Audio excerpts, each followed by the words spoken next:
My name's Tom Poland, and I want to take a few minutes and talk about the difference between leadership and authority. Now, leadership is an odd term because people tend to interpret it very differently based upon their own values. And this can create confusion.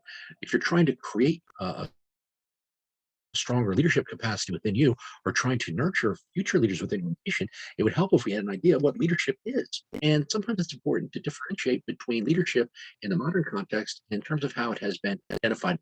A useful framework for this was developed by Heifitz, Grashow, and Linsky in 2009. They had a book called The Practice of Adaptive Leadership, authorizing environment, this circle of authority, or leadership.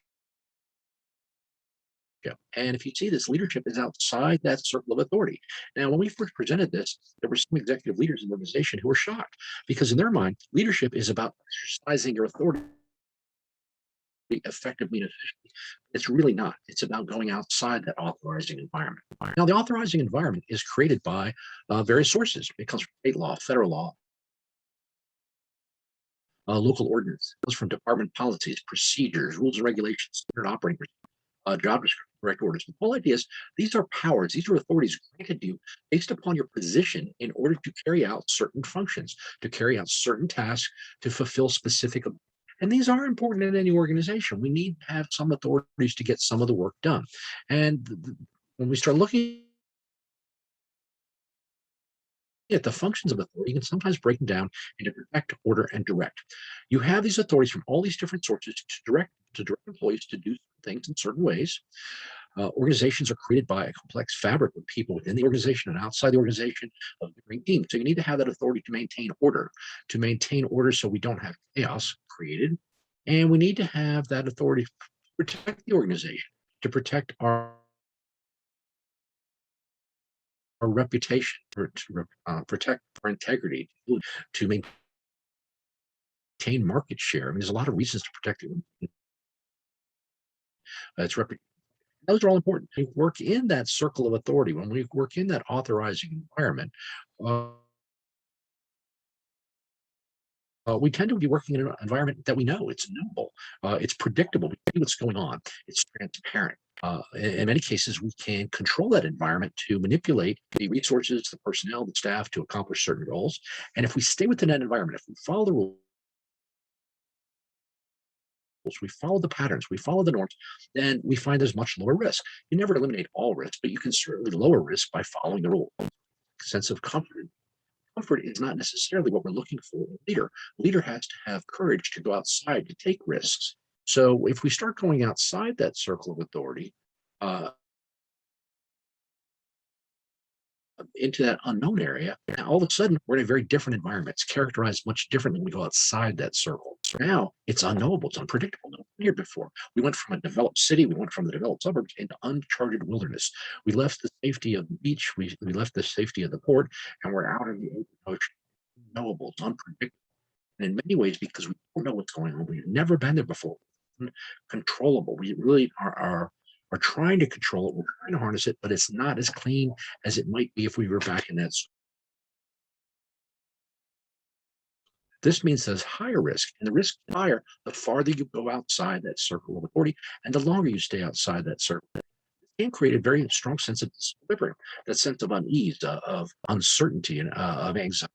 And it's like someone's rocking the boat. And some people are very uncomfortable going out there, and they're not really sure how they have the power to work outside there. Well, in order to work outside there comfortably, we need to have, as an creative vision. And we start seeing this in Cynic's work, that a leader has passion to go outside. Leader has passion and willingness to take a risk and go outside that circle of authority, try to achieve something big. They've got that vision, the best cause. They've got that vision of the why. And that gives them the ability to go outside. Now, they're not just going outside that circle because they don't like that circle. They're not going outside the circle. They're going outside because they realize that the patterns of the past will not lead to success necessarily in the future. We need to take what works in the past and keep it. We also need to be willing to either modify what we did in the past, completely reject it, and go somewhere new because it's a different environment. We get people to follow us. How do we create that path for people to follow us? Well, it takes a long time. We've got to have the courage, vision, and passion as an individual. But what happens is we need to build those relationships. We need to build that respect. We need to have trust in one another. I'll take care of you. You take care of me. And again, that gets into Simon Sinek's concept of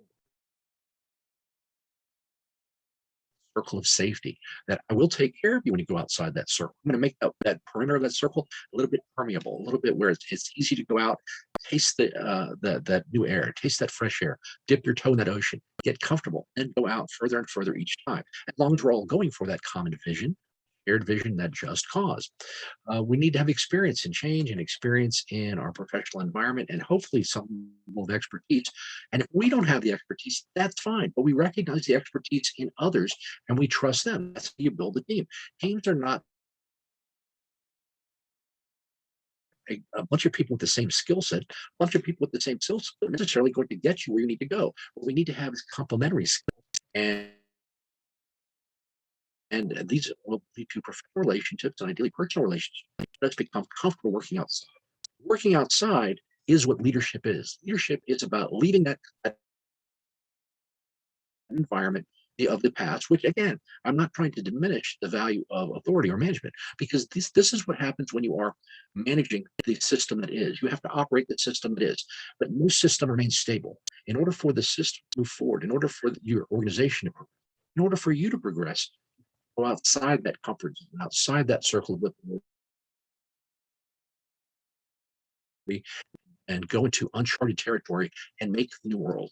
So it's important to differentiate between the concepts of management and leadership. Not all organizations do this well. And if you look at how they promote, they select people for frontline supervisor, for mid manager, and sometimes for executive positions. What you're looking at are questions tied to authority. That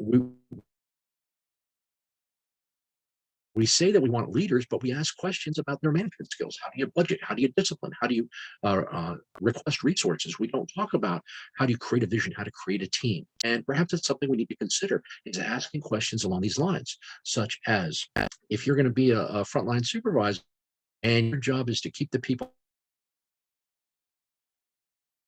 happy or get the job done, what is going to be the most important thing? We want to function of it as you move up in the organization, as you move up into more tenured positions in the front line or in mid-management or executive leadership, I don't want you necessarily focusing on what is. I want you to focus in what can be, what could be, what we could do if we unleash the talent we have in that organization.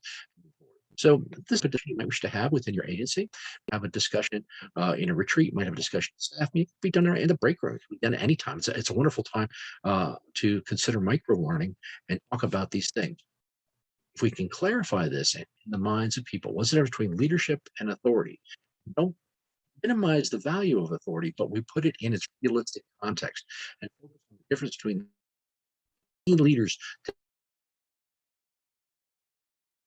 take us outside that circle. We need leaders to break the barrier. We need leaders to build that path and get their followers to go forward, comfortable taking that risk.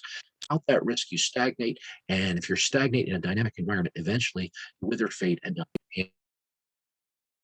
And that's harmful to us as individuals. It's harmful to organizations, and it's harmful to the customers we serve, regardless if we're in the public or private sector. So, interesting concept. I hope it's something to take back and reflect upon. Thanks.